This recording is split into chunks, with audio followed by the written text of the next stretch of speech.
Then litigation related work. This is also something that falls on the shoulders of HR managers, like attending hearings before labor commissioners, maintenance of document trail. This has to be done irrespective. The first thing you're doing is maintaining documents and indexing, because you don't know when what will happen and where you have to use the document. So this is the most important one, and your effectiveness will show at the time of litigation that is happening. Okay.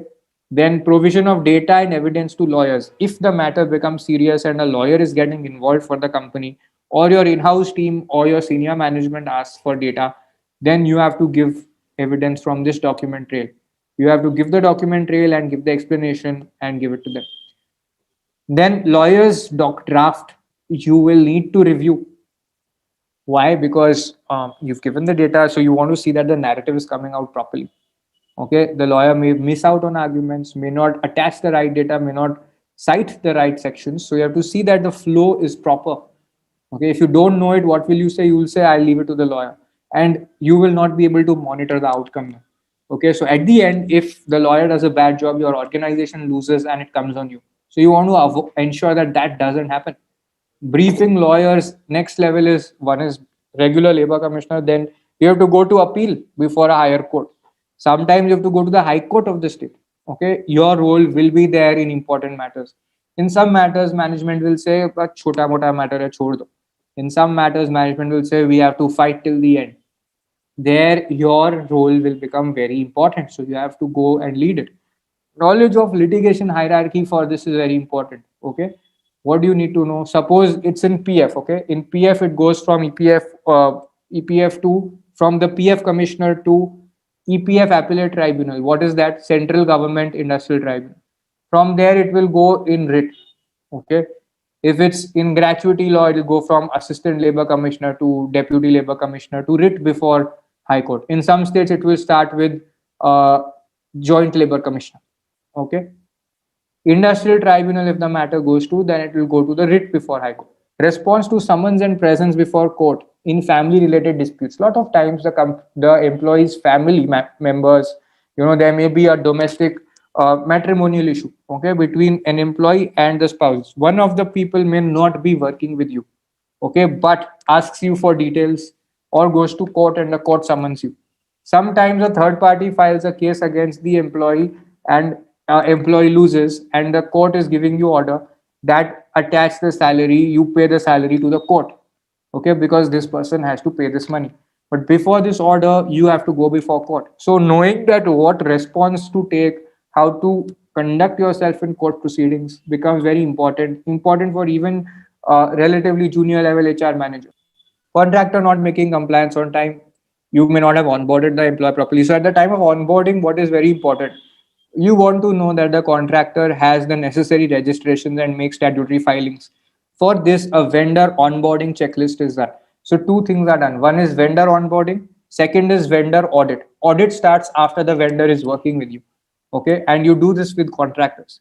So this requires diligence. So you have to know all the aspects that you will check, all the legal aspects.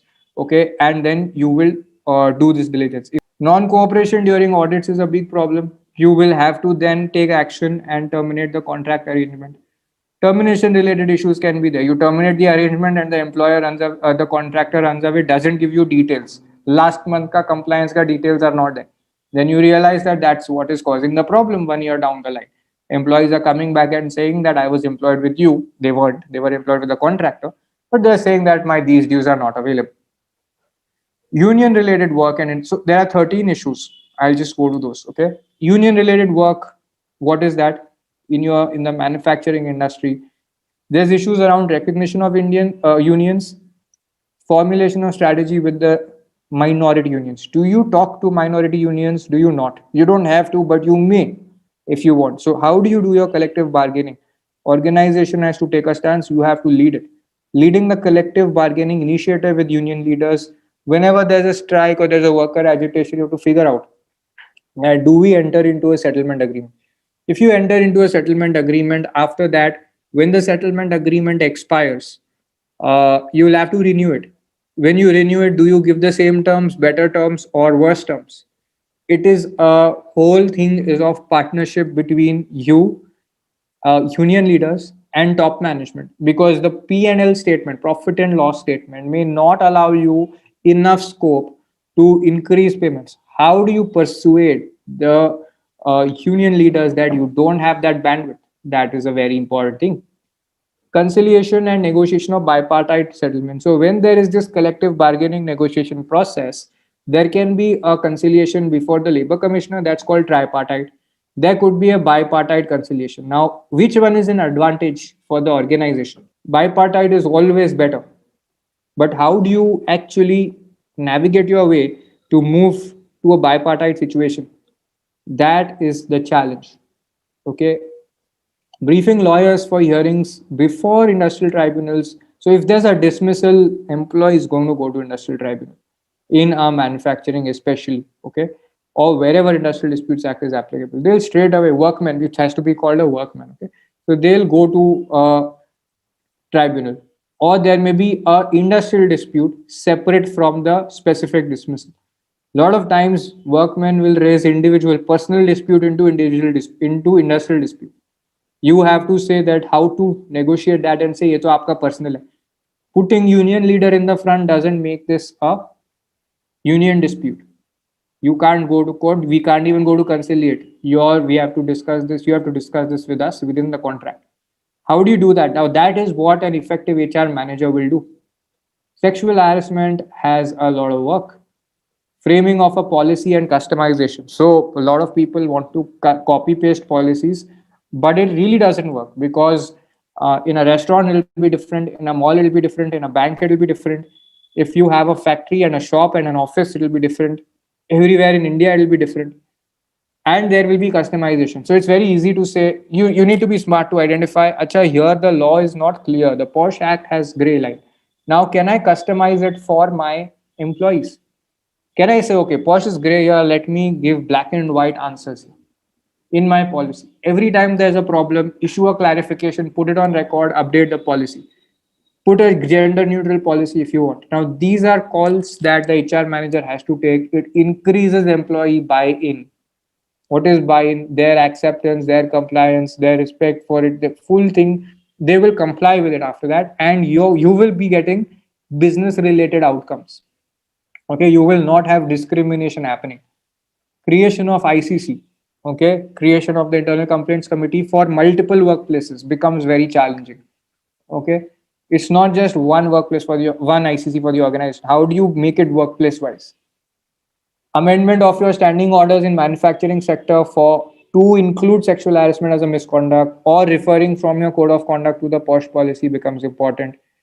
You have to train employees to report, otherwise you will have unreported complaints.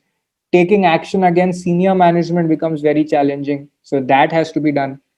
Conduct of trainings and certification is very important.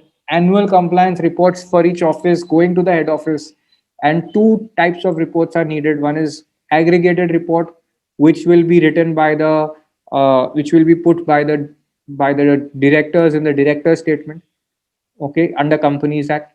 Second report will be which you will file in each workplace to the district officer, okay, usually the DM you will file with.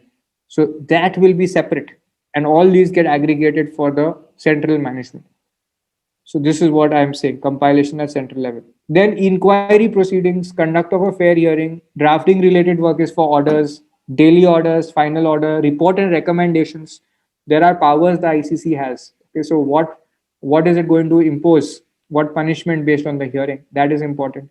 13th is CSR, identification. So understanding the company's vision for CSR, first thing is that, okay, so ensuring the policy is in place and clear.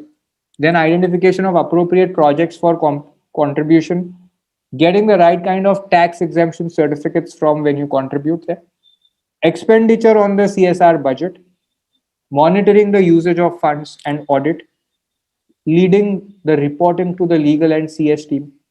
Okay, all these are aspects that you need to do.